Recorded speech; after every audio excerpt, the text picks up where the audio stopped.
திராவிட மாடல்ல நாம செஞ்ச ஒவ்வொரு திட்டமும் இட்டாச்சு. இன்னும் சொன்னா super hit, super duper hit. அடுத்து திராவிட மாடல் 2.0க்கு ரெடி ஆகலாமா? நான் ரெடி, நீங்க ரெடியா? சாதனை திட்டங்களை நிறைவேற்றின தெம்போட, திராணியோட, உரிமையோட உங்ககிட்ட நான் வந்திருக்கிறேன். இப்போ வேட்பாளர்களை அறிமுகப்படுத்தலாமா? என்னதான் நம்முடைய விடுதலை சிறுத்தை கட்சியுடைய தலைவர் எழுச்சி தமிழர் ஏற்கனவே அறிமுகப்படுத்தி இருந்தாலும்,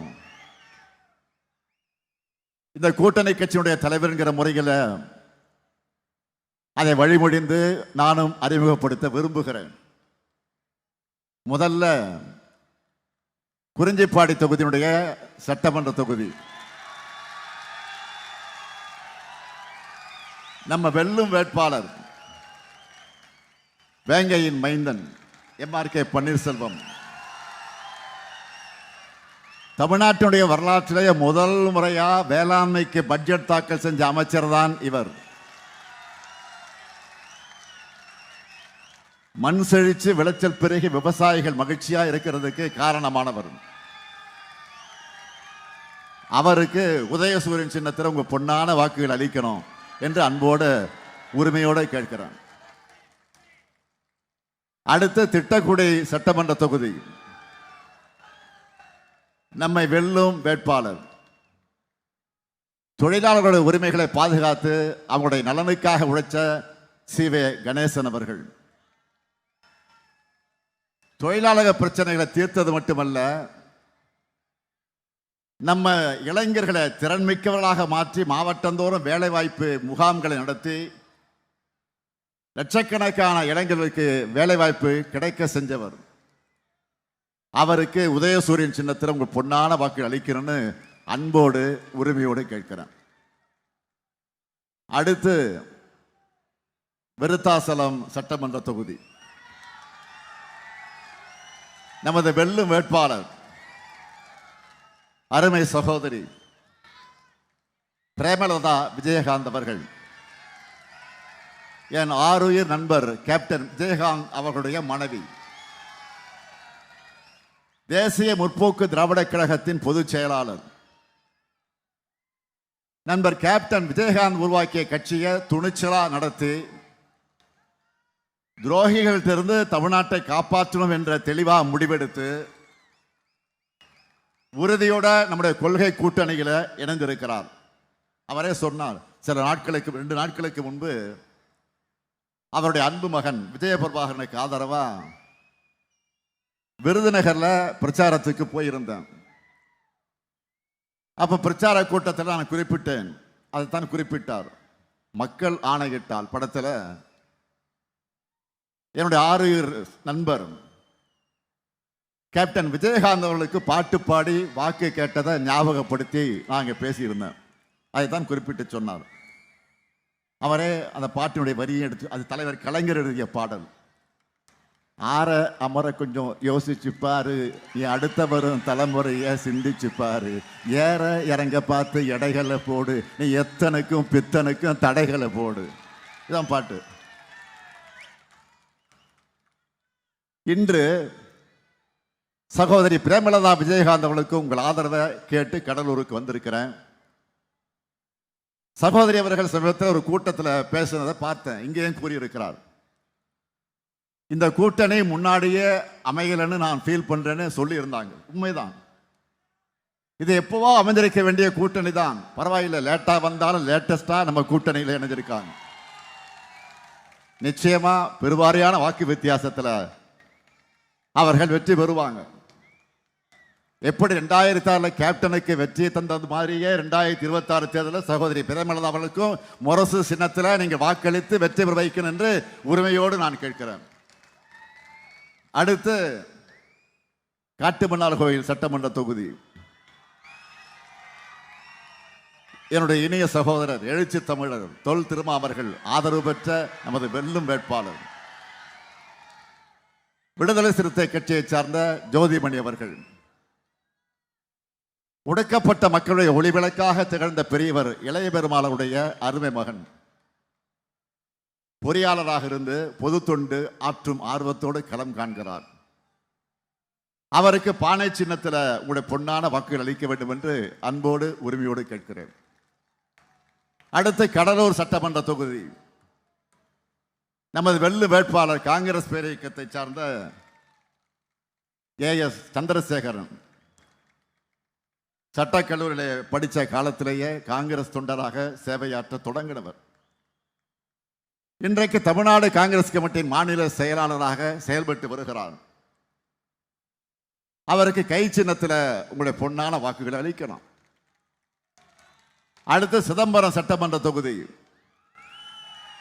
நமது வெள்ளு வேட்பாளர் மனிதநேய ஜனநாயக கட்சியினுடைய தலைவர் தமிமுன் அன்சாரி அவர்கள். சிறுபான்மை சமூக மக்களுடைய உரிமைகளுக்காக தொடர்ந்து குரல் கொடுக்கக்கூடியவர். விவாதங்களிலும் ஏன் ஏற்கனவே சட்டமன்றத்தில் ஆணித்தரமாக பேசி தன்னுடைய ஆற்றலை வெளிப்படுத்தி காட்டியிருக்கிறார். அவருக்கு உதயசூரியன் சின்னத்தினுடைய பொன்னான வாக்குகளை அளிக்க வேண்டும் என்று நான் அன்போடு உரிமையோடு கேட்கிறேன். அடுத்து நெய்வேலி சட்டமன்ற தொகுதி நமது வெல்லும் வேட்பாளர் சபா ராஜேந்திரன் அவர்கள் 2006, 2016, 2021 என்று 3 முறை உங்களுடைய குரலா சட்டமன்றத்தில் ஒழிச்சவர். நெய்வேலி மக்களோட உயர்வுக்காகவும் தொகுதியின் மேம்பாட்டுக்காகவும் தொடர்ந்து பணியாற்றி கொண்டிருப்பவர். அவருக்கு உதயசூரியன் சின்னத்தில் நீங்கள் உங்கள் பொன்னான வாக்குகளை அளிக்க வேண்டும். அடுத்து பண்ருட்டி சட்டமன்ற தொகுதி நமது வெல்லும் வேட்பாளர் கொள்கை தோழமையாக விளங்கக்கூடிய விடுதலை சிறுத்தை கட்சியை சார்ந்த அப்துல் ரஹ்மான் அவர்கள். நம்முடைய எழுச்சி தமிழர் தொல் திருமா அவர்களுடைய அன்பை பெற்றவர். ஒடுக்கப்பட்ட மக்கள் சிறுபான்மையினரிடையே ஒற்றுமைக்காக பாடுபடக்கூடியவர். அவருக்கு பானை சின்னத்தில் உங்களுடைய பொன்னான வாக்குகளை வழங்கிட வேண்டும். அடுத்து புவனகிரி சட்டமன்ற தொகுதி நம்முடைய வெல்லும் வேட்பாளர் துரை கி சரவணன். நம்முடைய உள்ளத்தில் நிறைஞ்சு வாழக்கூடிய டாக்டர் கிருஷ்ணமூர்த்தி, துரை கிருஷ்ணமூர்த்தி அவருடைய அருமை மகன். திமுக பொறியாளர் அணியை வழிநடத்தி கொண்டிருக்கிறார். சிதம்பரம் மற்றும் புவனகிரி சட்டமன்ற உறுப்பினராக இருந்து மக்களுடைய குரலை எதிரொலித்தவர். ஆக கடலூர் மாவட்டத்தில் 9 வெற்றி உறுதியா? 100க்கு 100 அடிக்கணும். கடலூர் மாவட்டம் தயாரா? இன்னும் சத்தமா தயாரா? 100க்கு 100 தயாரா? இன்னும் சத்தமா? வெற்றி உறுதியாயிடுச்சு. நீங்க உட்காரலாம்.